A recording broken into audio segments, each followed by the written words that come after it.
Hey guys, Joel and Christy here, and today you're going to want to dust off your blender if you haven't used it in a while because we are sharing 4 blender recipes.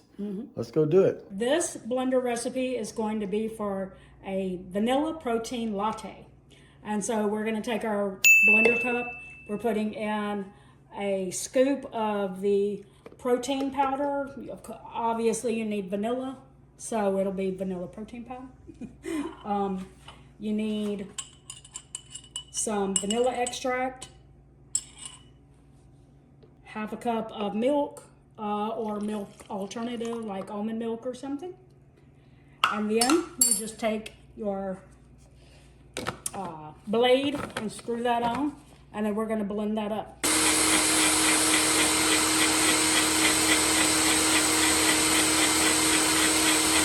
All right, so you make your coffee separately for this recipe. So that's 1 cup of hot coffee. It's like 12 ounces. It's more than a cup. You can make it hot or you can make it cold, either one. I haven't tried it cold. I have had this hot and it's really good that way. So you can come back with your blender cup and just pour it in.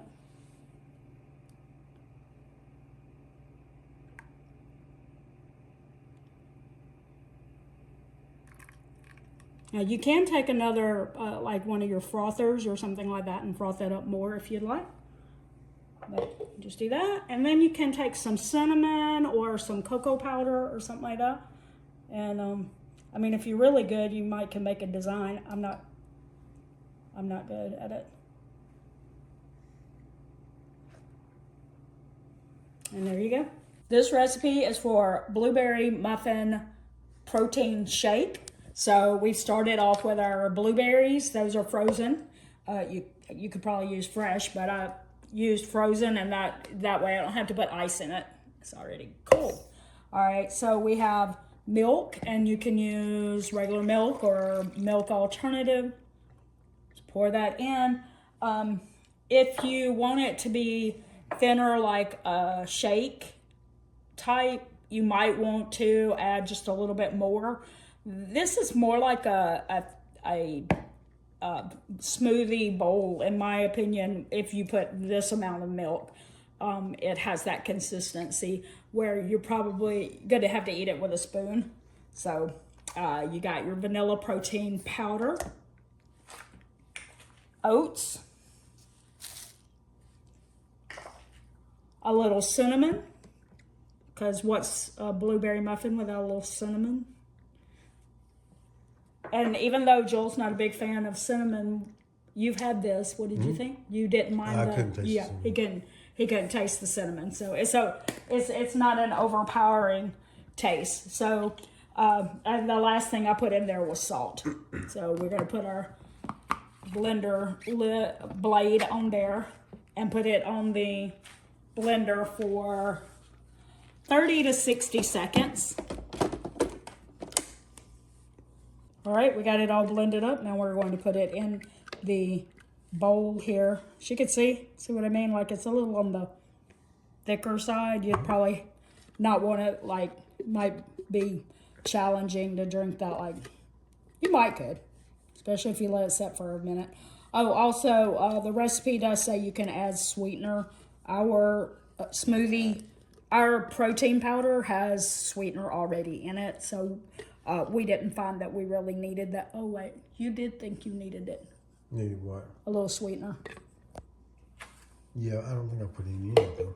Yeah, I know, but I'm saying I don't think it needs it. Yeah. All right, so nice little smoothie bowl, and I'm just gonna add a little granola on the side, and that will be my lunch today. It's really good. Stay tuned. We have another recipe for you. All right, so if you've ever been to Dunkin' Donuts and you've gotten the frozen hot chocolate, Joel's about to share a recipe that you can bypass buying it and just make it at home. That's right. Yeah, and you can even up it by adding protein to it. Which I'm going to do because this is after my long run on Sunday. But normally I would just add 1 cup of ice. Now I use crushed ice because our refrigerator does crushed ice. But you can also do just the ice cubes in there as well. as long as you have a blender that'll blend it up real good. 1 cup of chocolate milk, and then 3 tablespoons of hot chocolate mix. Is hot cocoa mix, same thing. And you just put it all in here and blend it up. I'm going to add 1 scoop of protein, the whey protein, because like I said, it is after my long run, and I look for a little extra protein after that. So I've got the ice in the cup.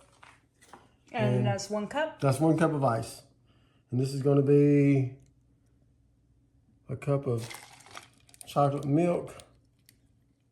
That's a ½ cup measure cup, so that's why he's filling it twice. Yep. Of course, on your thing, you might have little notches. We do, but there's ice in it, so Yeah. you still need to measure it if you're going to measure out everything. All right, so 1, 2, She'll put in the 3. 3 tablespoons of hot cocoa mix. And then You for could me, make hot cocoa mix from scratch if you don't want to, so that you can control the sugar. I'm sure there's recipes online if you want to look them up where you could make it with something, with a different kind of sweetener or something. And now if you're just wanting the Dunkin' Donuts knockoff, this is where you put the blender onto the cup and then take it over to the blender. I'm adding some a scoop of whey protein, which is about the best tasting protein I've encountered. Now I've only encountered 2, but still. Yeah, the other one was a plant-based. Pea protein doesn't, it leaves a chalky taste to it. Yeah, this is a grass-fed whey protein, So yeah, whey protein tends to be a little better as far as texture. So we put the spinner on, and then we take it over to the blender, straight onto the blender, put it on. Whoops. Plug You it actually up. have to plug it up first. Turn it on, and then I usually do on high for about 30 seconds. All right, now we're going to take it off. We'll bring it back over here. By the way, if you have the big blender, like we do have the big one, you could double up a recipe if you're making it for more than one person. Absolutely. Yeah. And there you go. Now this is going to be a little more liquidy because I have the protein, the whey protein in there, but it's usually a little thicker with just the hot cocoa mix and everything else in there. But that's how you do it. We're actually going to be including kind of like 2 recipes in this one. This is frozen yogurt. So we're going to give you 2 variations of the frozen yogurt, but we're going to have down in the description linked the recipe creator's blog, because she shared a whole bunch of them. There's like 10 different variations. So if you want to look, you might see one that you want even more than these. All right, so obviously we need some yogurt. This is Greek yogurt, whole milk plain. So we're just gonna add that into a blender. On the recipe that we're making, it actually says you can just mix this up in the bowl, but I want to make sure that we get it well blended, so we're going to go ahead and use the blender on this one. But some of the other recipes do say to use a blender, especially like if it has fruits like blueberries, strawberries, things like that, because you want to make sure that that's blended in there well. But this one doesn't have any fruit in it, but we're still going to use the blender because I just don't want it to be kind of halfway blended. Like maybe I don't stir it enough or something. So we're going to do 2 cups of the yogurt in there. Okay, so this is the one that Joel was most wanting to try. And it's going to be chocolate frozen yogurt. So obviously we need to add some cocoa powder. That is unsweetened cocoa powder. We're also going to add some vanilla extract. Right there.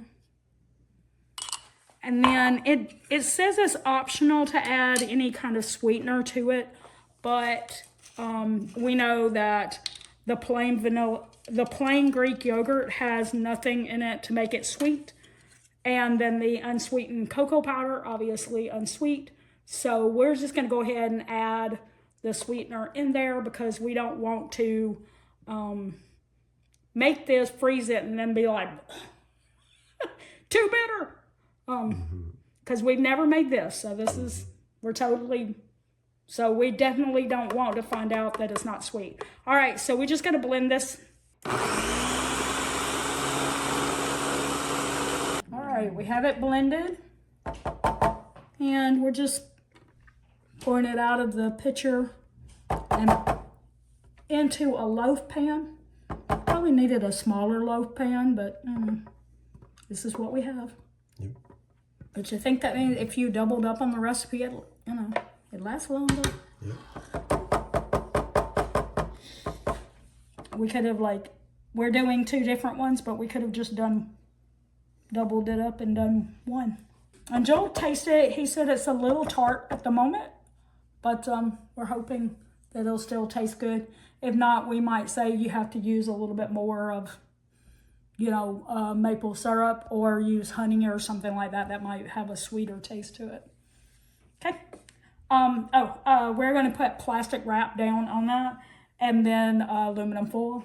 All right, so I've got the plastic wrap ready, and we're just going to press that in so that it sits right above it, and then just put aluminum foil on the top like normal.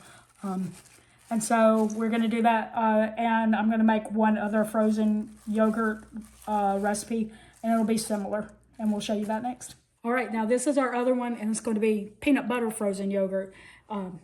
It's pretty much the same recipe, the plain Greek yogurt, the maple syrup or honey, vanilla extract, and the difference obviously is we're going to add some peanut butter to our blender. So we're adding peanut butter, maple syrup, vanilla extract, and the yogurt together, and we will show you that when we're done with it. All right, so I've got the peanut butter done now.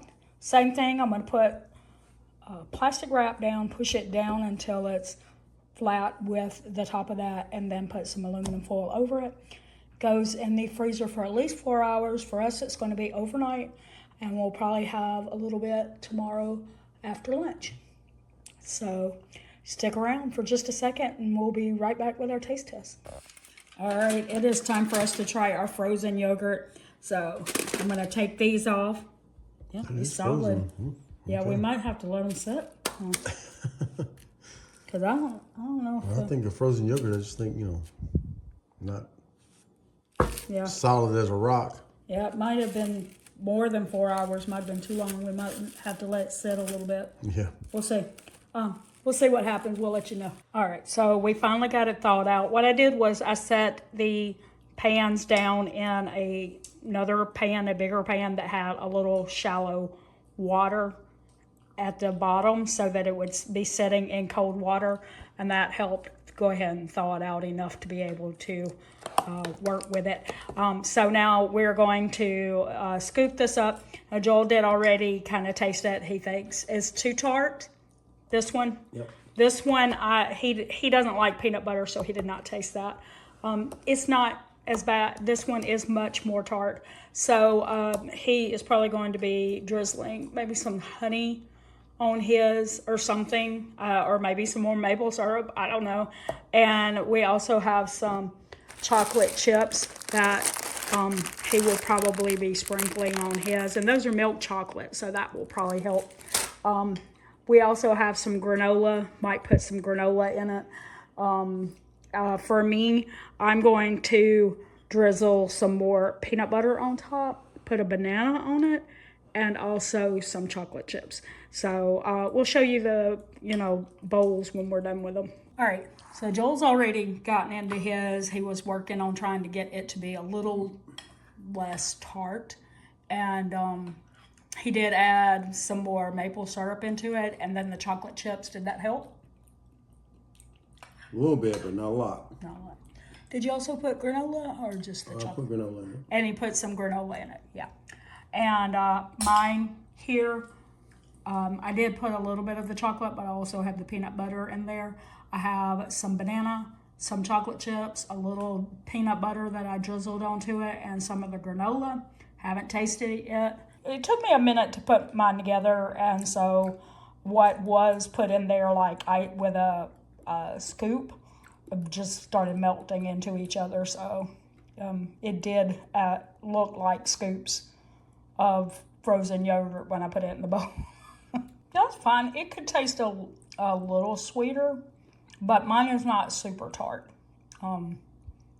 But that may just be because maybe the unsweetened cocoa powder is also bitter, and it wasn't bitter strong enough to overpower the tartness of the yogurt, as opposed to mine has the peanut butter in it, which didn't have sugar in it. It was natural peanut butter, but it's not bitter. Peanuts are not bitter themselves. So that may be why mine is not quite as tart or bitter. Also, it could have just been that maybe that one needed more maple syrup than this one did. Don't know. But I still think that you should try it. I'm wondering, and we may visit this again, I'm wondering if it would be different with the berries. If we did a berry version of the frozen yogurt, if it wouldn't have quite so much tartness with it. But anyway, if you like tart, you probably will love this. And if you don't mind adding some more maple syrup or honey may have been the way to go, because I think honey is a little sweeter than maple syrup. Then that would have been the way to go, just to counteract the tartness of the yogurt.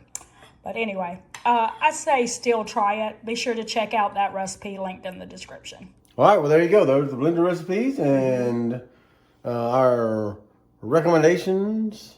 Hopefully. Because we recorded this before we ended it. That's right.